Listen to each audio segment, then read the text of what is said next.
So Chairman Bowdre is the chairman of the Miami-Dade Cryptocurrency Task Force.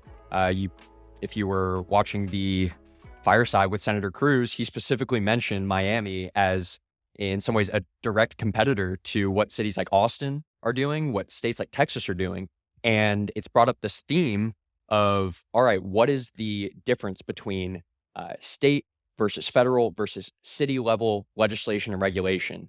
And so, Elijah, why don't you kick us off and tell us a little bit? Is it state versus federal? Is there a competition?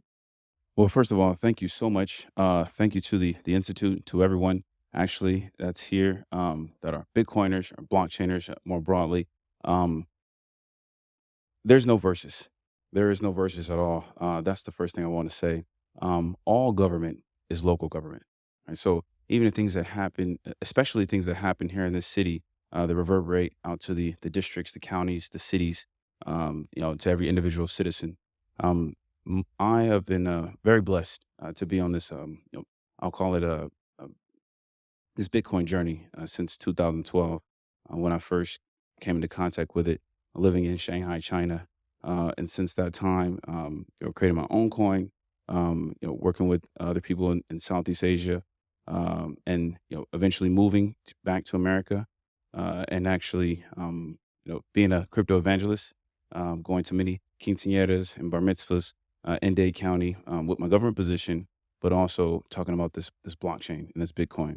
So I've been very blessed that in that time, 2016, 2017, to about the pandemic, to have evangelized and converted many of our past county officials, city government, fire agencies, tourism board, or what have you. And In 2020, wrote the actual resolution for Miami-Dade blockchain board, which really didn't go anywhere until FTX agreed to pay 135 million, and I kind of really resurrected it. Since that time, becoming the chairman, going out to Wyoming. Shouts out to Cheyenne, to Wyoming. We did our first envoy out there, and Wyoming was really the pioneers of blockchain and crypto legislation. And so we at Miami like to be calling ourselves the premier right now. So we brought up Wyoming and Cheyenne, Texas and Austin. You've got Miami and Florida, Nashville and Tennessee. All of these cities, all of these states are vying in some ways to be the premier destination for the Bitcoin industry, right? So, what type of opportunities exist on a state and local level? What can you do, whether it's in your current position or the broader city and state apparatus? What can you all do to make it better for companies to be in your city or state? And why is that ultimately good for the US? Oh, absolutely. Thank you for that question. So I'll start by just backing up a little bit, providing some context. So I'm originally from Long Beach, California, but I'm a South Florida transplant and love Miami. But South Florida in general is a very important world region. On the domestic level, it's about 40% of the state of Florida revenue. And State of Florida goes back and forth between fourth, fifth largest state. It's always a swing state, so it's always pretty interesting, always in play. In addition to that, there's a very large, vibrant immigrant community. Financially, South Florida is the capital of South America and of the Caribbean. So you have this huge metropolitan international nexus, and so that is the groundwork that allows for a lot of these kind of um, I'll watch my words. I was going to say progressive, but I'll say advanced, legislation or policy allow us to do things. It's absolutely good for our region. The first thing is because there's a large population that do remittances. A lot of people who are not from there who call home and they send money back. So even before crypto or Bitcoin, South Florida was a hub for finance. So now moving into the future, there's a lot of convolution between what we're doing as a county legislatively, and then what's happening kind of on the surface, which is culturally. And so Miami-Dade County consists of 34 cities. Right? The city of Miami is one city within that county, just like Miami Beach or Miami Gardens.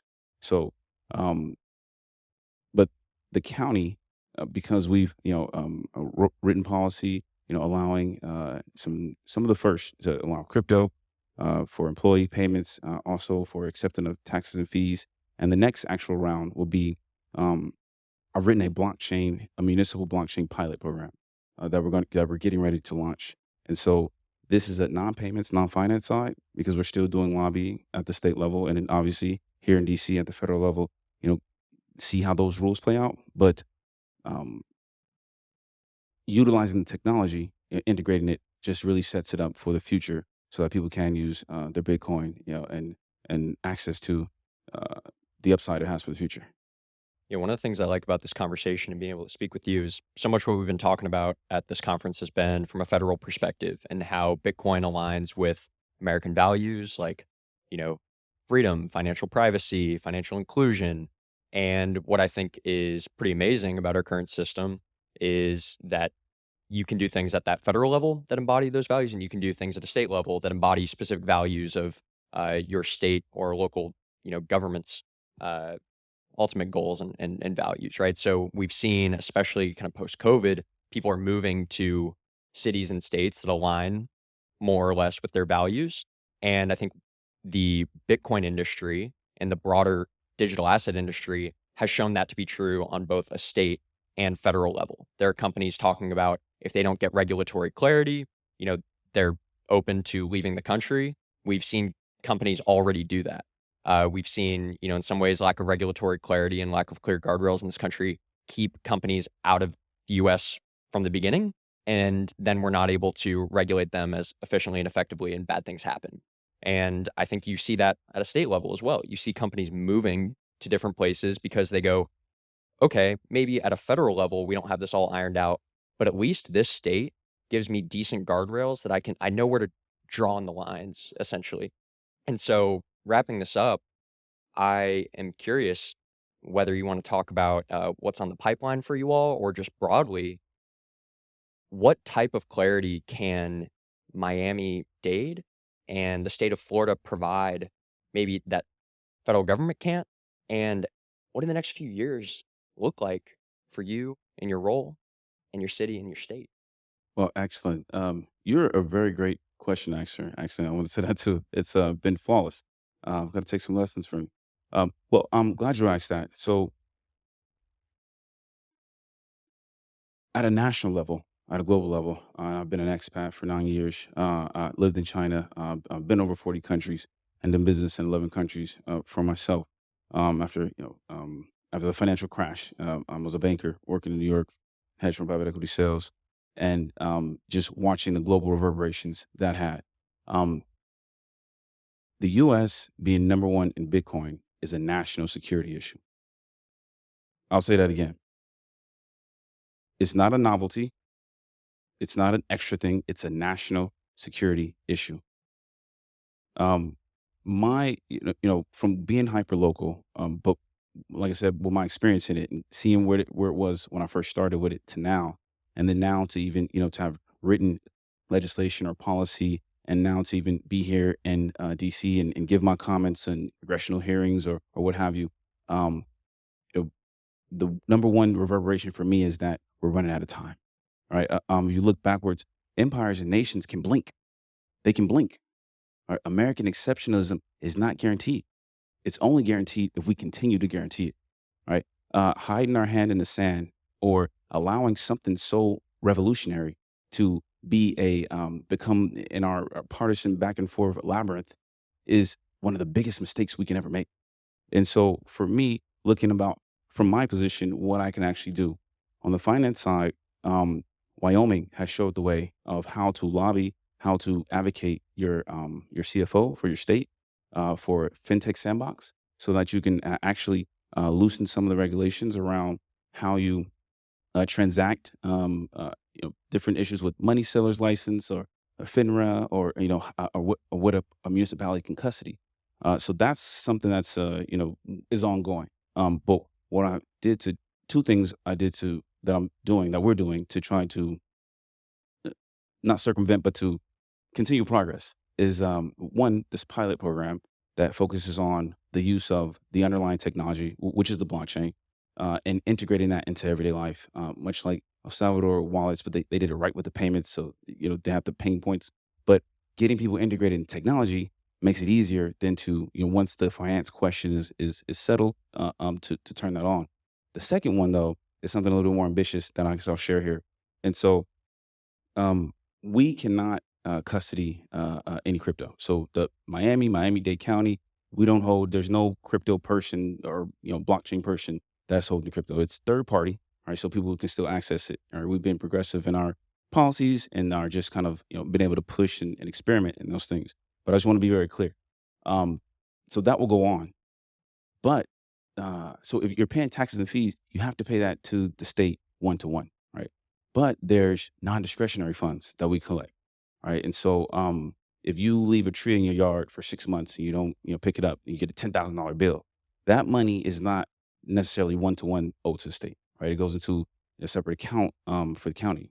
I'm writing a resolution to propose, as well as lobbying our CFO for the state to propose that we create a special waiver to custody to actually, I want to watch this word, not invest, but to custody, these crypto assets, so that we can participate in a larger of the actual upside. But right now, a municipality cannot, custody a speculative alternative financial asset.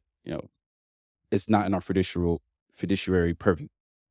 So um, I'm very excited about that. I love the right policy and stuff like that. So we have the pilot program, and then we have this kind of like bonus money, public investment fund resolution. All right, these are ideas, but also the cryptocurrency task force was an idea, and the blockchain was an idea that we're hoping to push it on. The innovations and the strides we make on a local level, we want to use that to essentially wag the dog to say, hey, we're using it. And there's other municipalities as well in California. They're putting some of their records on the Tezos blockchain, or in Texas, all the wonderful things they're doing. In Utah, you can put your marriage license on the blockchain. And Wyoming, they created the first public DAO, a LLC DAO. There's so many things that are happening that are siloed because we're decentralized. But the number one resounding message is that we have to be unified in our message.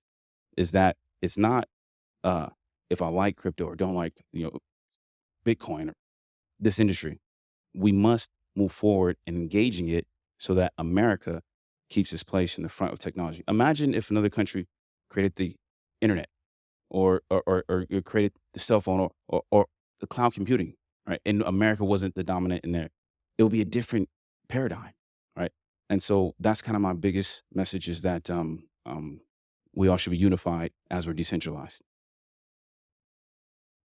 Thank you for sharing. No, it's fascinating because this is happening in your municipality, and it's happening like these types of things, not specifically what you talked about. These conversations are happening everywhere, all the time. And so, close us out here. How can people in the audience interact with you? What's your call to action? Whether that's from people here, or people on the live stream, or policy folks, right? What can they do to further the work that you're doing? Well, one, coming to events like this. So if you give a round of applause for the this institute, the work you guys are doing.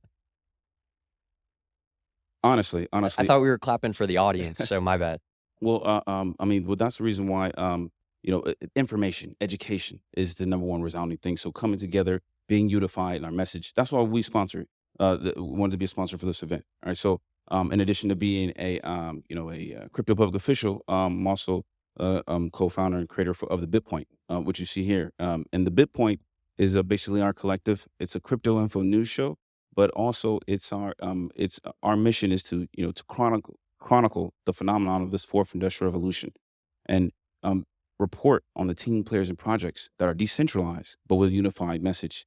That not just America, but America needs to engage in it, and we need to be supportive of it, and to recognize that no matter where you are, what city you're in, or what sector of it, that that's why we have the institute, that we are unified, and to recognize that we are truly peering over the precipice of a paradigm, preparing to pioneer a new path, realizing that the physical world can only be accepted as first, and that our digital reality can no longer be denied at last. These tectonic transitions are caused by technology's position, with the prodigious potential to transform every tier in class. So we've been entrusted this vision, so that with prudent decision, we all may be multiplied by this immutable math. I'm Elijah John Bowdre, chairman of the Miami-Dade County Cryptocurrency Task Force and a lifelong Bitcoiner blockchainer.